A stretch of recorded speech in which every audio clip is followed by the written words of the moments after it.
Maple Creek wasn't just a neighborhood. It was an institution governed by the iron fist of the Maple Creek Homeowners Association, led by its imperious president, Beatrice Vance. My quiet, bee-covered cottage at 12 Willow Lane had been my sanctuary for 15 years. Inherited from my eccentric aunt who'd somehow slipped through the HOA's net before they tightened it. Beatrice saw my home with its slightly overgrown garden and charmingly faded paint, not as character, but as an affront to her meticulously curated vision of suburban perfection. The HOA bylaws were a labyrinth of petty restrictions. Grass height measured to the millimeter, paint colors restricted to 3 shades of beige, garbage cans hidden from view by 7 p.m. sharp. Fines arrived like clockwork for infractions I sometimes only learned about when the ominous cream-colored envelope appeared. My resistance was passive, paying grudgingly, ignoring their increasingly strident newsletters demanding uniformity for enhanced property values. My refuge was my back garden, a riot of native wildflowers and vegetables Beatrice deemed unsightly. It was my hill to die on, until they brought the war to my doorstep. It arrived on a Tuesday morning, nestled between a coupon flyer and a water bill. Thick, expensive cardstock. Embossed cursive. * Maple Creek Homeowners Association, cordially. Invites you to celebrate the union of Eleanor Vance and Gregory Thorne. .. double quotes, *, my breath hitched. Eleanor Vance, Beatrice's daughter. The wedding date was 3 weeks away. Venue, 12 Willow Lane Gardens. I stared, uncomprehending. Then fury, cold and sharp, flooded my veins. They'd scheduled a wedding. At my house, without asking, without even telling me. The sheer, breathtaking audacity felt like a physical blow. I stormed out, letter crumpled in my fist. Marching the 3 blocks to the HOA office, a converted McMansion radiating self-importance. Beatrice. Vance sat behind a vast mahogany desk, sipping herbal tea. She didn't look surprised to see me. "Ah, Sarah, just the person. I trust you received the invitation. Eleanor is simply thrilled about the garden venue. It has such rustic potential." Her smile was glacial. Rustic. "Beatrice, you scheduled a wedding at my house, without my permission. Are you insane?"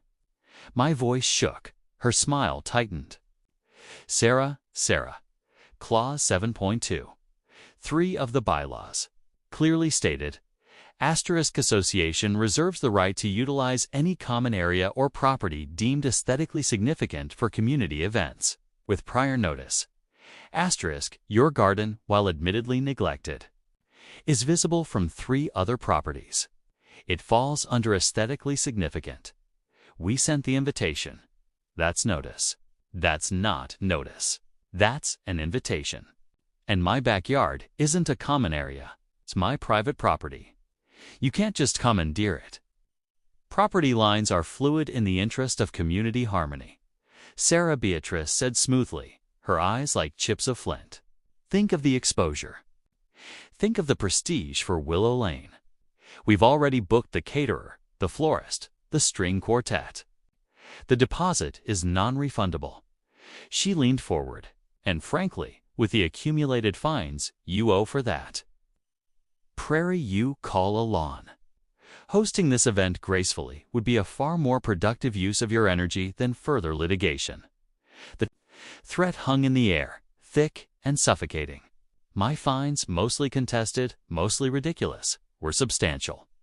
Beatrice wielded them like a cudgel. She knew my freelance graphic design income was precarious. She thought she had me cornered.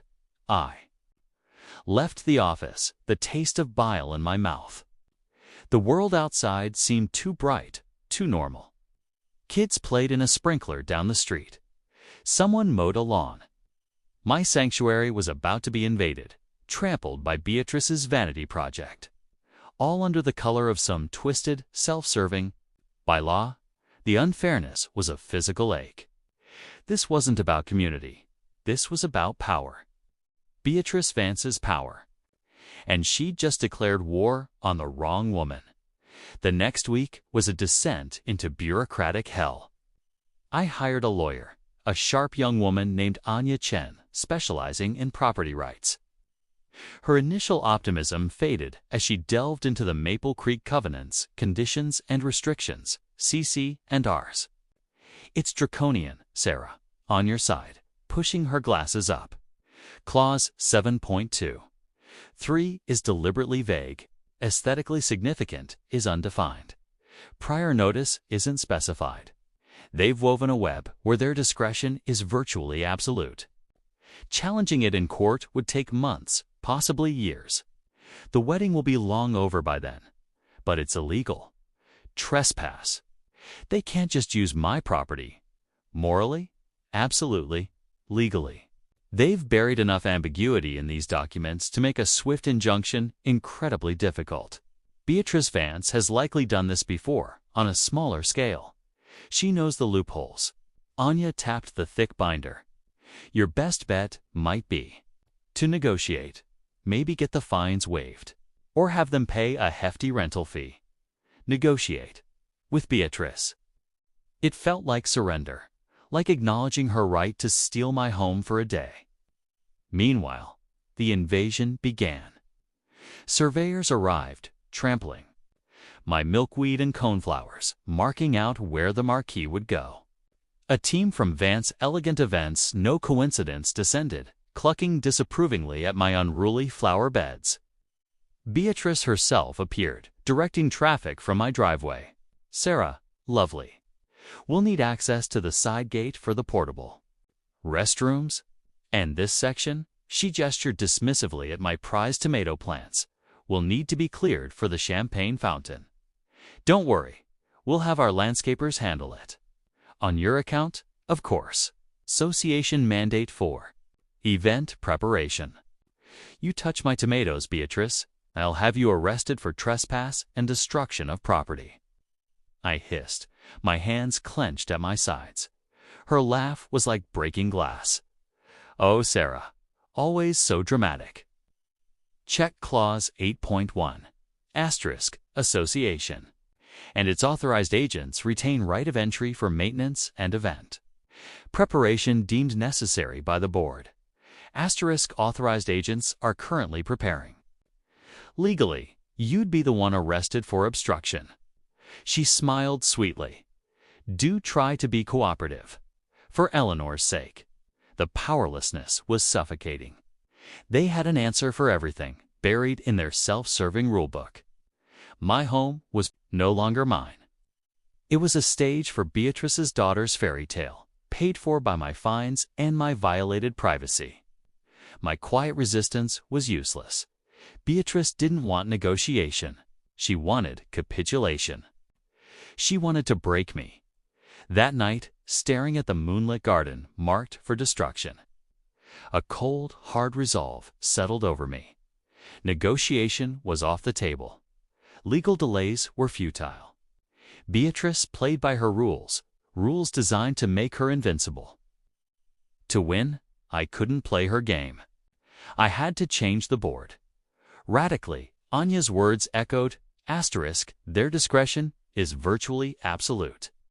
But what if the thing they wanted to use ceased to exist? Not violence, not arson. Something precise, something undeniable. Something that used their own weapon, the bylaws against them. A dangerous, reckless idea began to form. It was nuclear. It would burn everything down. But Beatrice had already lit the fuse. If my sanctuary was to be sacrificed, it wouldn't be for her daughter's bouquet toss. It would be on my terms. And it would leave Beatrice Vance with nothing but ashes and legal bills. The seed of resistance had germinated. It wasn't defiance anymore. It was demolition. The plan required precision, audacity, and exploiting Beatrice's own arrogance. Step 1. Radio silence. I stopped arguing, stopped protesting. When the landscapers arrived to clear my tomatoes, I simply watched from the window, stone-faced. I paid the latest round of trumped-up fines without comment. I even forced a brittle smile when Beatrice cornered me at the mailbox. "Glad to see you're coming around, Sarah," she purred. "The garden will look wonderful once our team works their magic. Eleanor is so excited about the secret garden ambience." "Can't wait," I murmured, the lie thick on my tongue. My passivity was a weapon, lulling her into believing she'd won. Beneath the surface, I worked feverishly. Step 2. The legal loophole. Anya had mentioned the CC&Rs were focused on maintaining appearances and controlling structures. Buried deep in Section 12, asterisk modifications to structures or landscaping requiring board approval, was a list. Fences over 4 feet, sheds, pools, retaining walls over 18 inches in height, asterisk. Approval was mandatory. But what about removal? The bylaws were curiously silent on demolishing existing, non-conforming structures. They assumed everyone wanted to add, to build, to conform. Destruction wasn't in their playbook.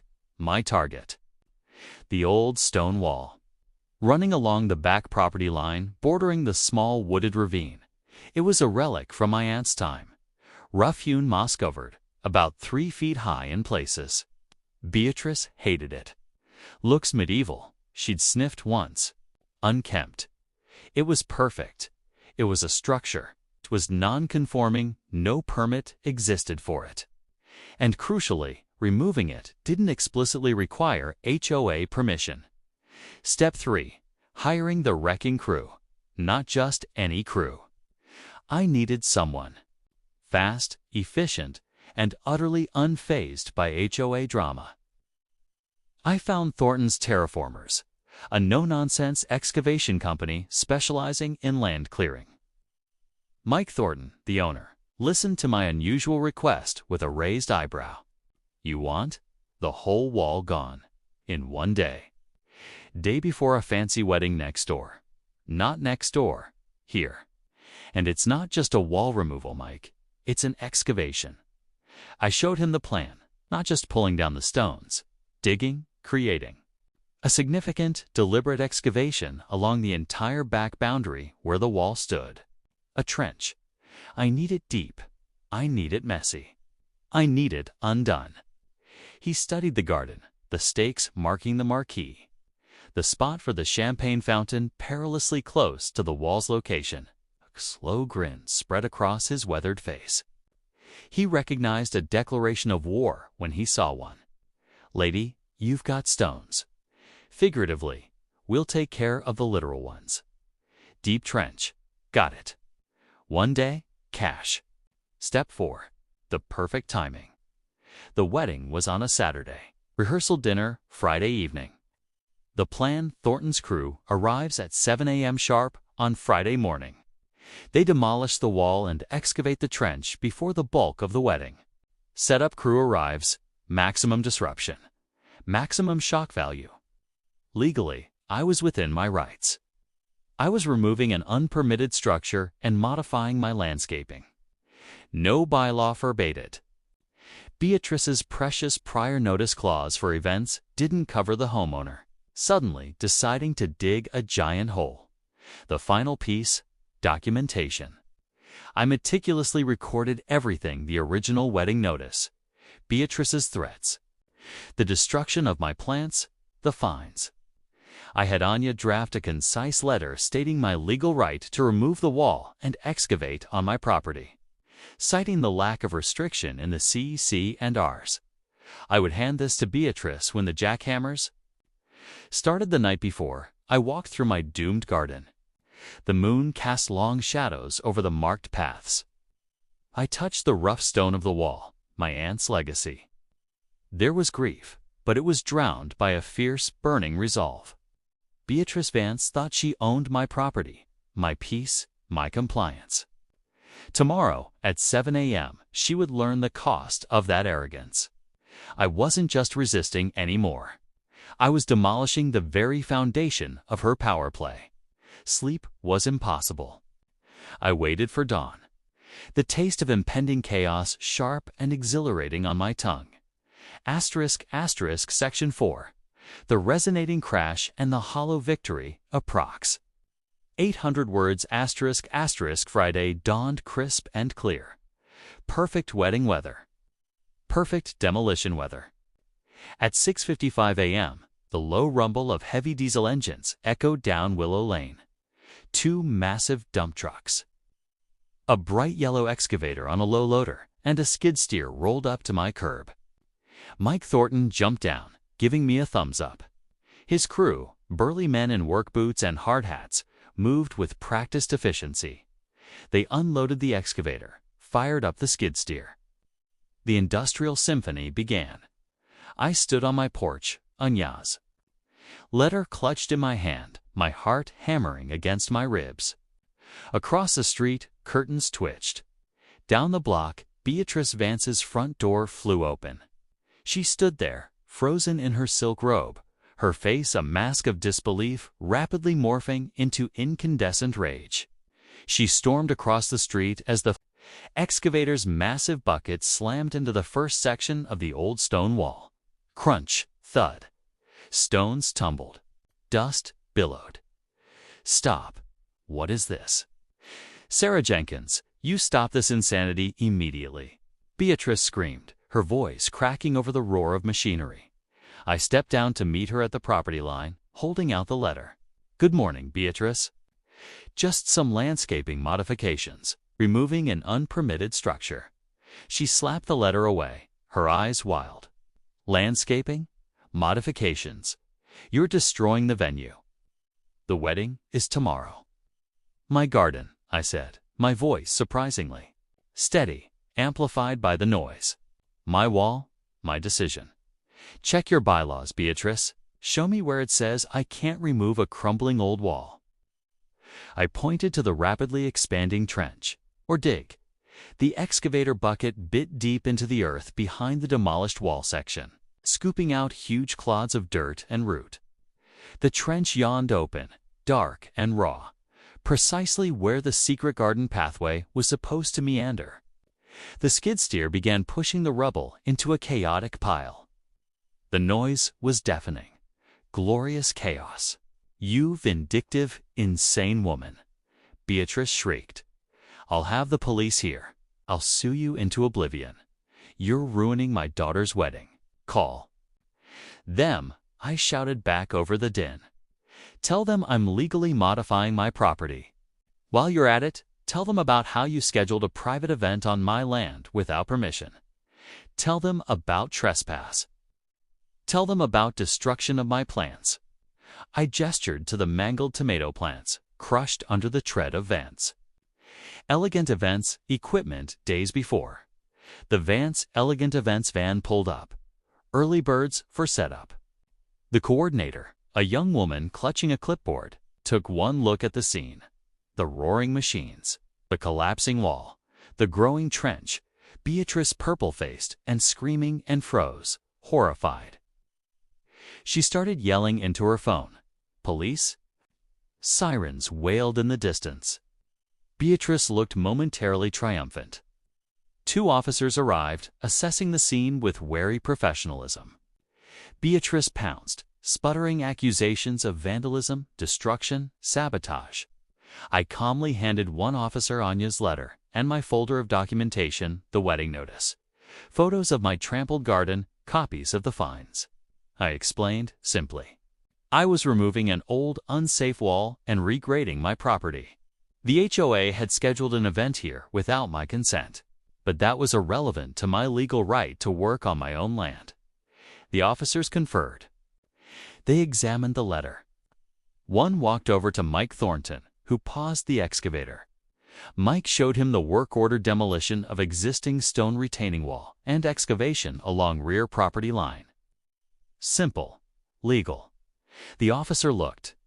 From the trench to the wedding stakes, to Beatrice's apoplectic face, and back to me. He saw the truth. Ma'am, he said to Beatrice, raising his voice over the idling excavator. This appears to be a civil property matter and a dispute with your HOA. There's no crime being committed here. by the homeowner. You'll need to take this up through your association channels or civil court. He turned to me. Try to keep the disruption reasonable, ma'am. Beatrice looked like she'd been slapped. Reasonable? Her garden is a crater. The wedding is ruined. That sounds like a contractual issue with your event planner, ma'am, the other officer said neutrally. They got back in their car and left. The silence after their departure was brief, filled only by Beatrice's ragged breathing. Then Mike Thornton grinned. All right, boys, let's get this trench dug deep and wide. The excavator roared back to life. The bucket slammed down, carving deeper into the earth. Dirt rained into the dump truck. Beatrice stared at the churning machinery, at the obliterated wall, at the impossible trench gouged through the heart of her precious venue. Her shoulders slumped. The fury drained from her face, replaced by a hollow, stunned disbelief. The Vance elegant events coordinator was crying. Eleanor Vance's dream wedding, set against my rustic garden, was now framed by a 5-foot-deep, 10-foot-wide scar of raw earth and rubble. The champagne fountain site was buried, the marquee location bisected. I turned and walked back into my house, the thunder of the demolition vibrating through the floorboards. I didn't feel triumphant. I felt exhausted, scarred. I had demolished more than a wall. I'd demolished any semblance of peace in Maple Creek. My sanctuary was now a battlefield, a monument to a Pyrrhic victory. The HOA would retaliate. Lawsuits would fly. I might lose everything. But as I watched through the window, seeing Beatrice Vance finally, utterly defeated, staring blankly at the ruins of her ambition, a sliver of grim satisfaction pierced the numbness. She had played God with my home. She had wielded her pay.